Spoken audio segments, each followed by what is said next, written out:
The Turtle Game, a 3D platformer about a turtle. Experience medium-sized levels, enemies, collectibles, ducks, innovative platforming, sharks, and a lot more. Are you tired of games that try to be like movies, made by large companies with a severely underpaid art department? Their games might look good, but when you play them it's just another walking simulator.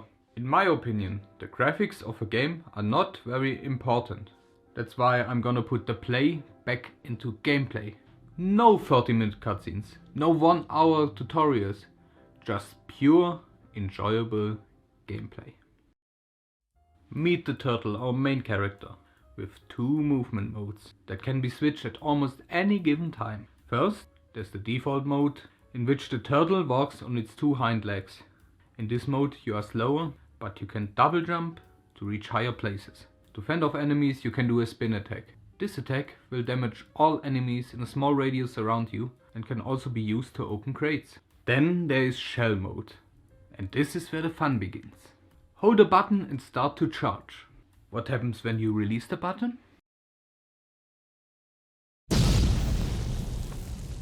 The charge has 3 stages. A visual effect shows in which stage you are. The strength of the charge between the stages varies greatly. When to use this mode? That's for you, the player, to figure out. There will be parts of the level where you have to switch between the modes. But a general rule of thumb would be to cover horizontal distance, use the shell mode. To cover vertical distance, use the default mode. There will also be some underwater movement, which has a rather simple implementation at the moment. Now wait, I get it guys. I get it.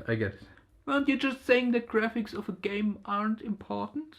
Well, it is still a game, so you can't just put a triangle on the screen and expect it to work. Oh wait. Well, anyways, to keep the graphics of the game simple, without the game looking like it was made in paint, I've chosen a rather cartoony style, featuring a small outline around all objects. All levels of the game will be in this style. Maybe I will still improve it a bit. Probably. Someday. The level you've seen the whole time is the first level of the game, currently named The Island. Yeah, I know that's not a good name right now, so I will switch it in the future. Each level contains a variety of enemies. It is currently planned that there are 2 to 3 enemy types in the first level, and the following levels will introduce new ones, while also maintaining some of the enemies from the previous level.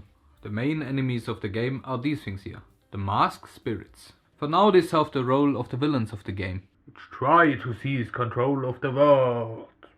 The levels are semi-open world, meaning that there is a path around the level that the player can follow. But along that path there will be different challenges like platforming sections or minigames like this one here, where you have to collect all the rings, or even quests like the giant clam that has lost its pearl. Also, there will be sub-levels. Oftentimes something like a small cave with additional challenges that are spread throughout the main level. They can be entered through these pitch black level transition walls. The challenges will reward you with keys, the main collectible of the game. A certain amount of these will have to be collected to progress to the next level. At one point or more in the level, there will be a roadblock, for example a locked door or similar, that can only be unlocked by having a certain number of keys collected. By setting the number of keys correctly, this system makes it possible to leave out a challenge that you may not want to complete, and you can still continue with the game. I plan that about 75% of the keys of the game have to be collected to finish the game. The first boss will be a crocodile, and you will have to fight it in this arena here.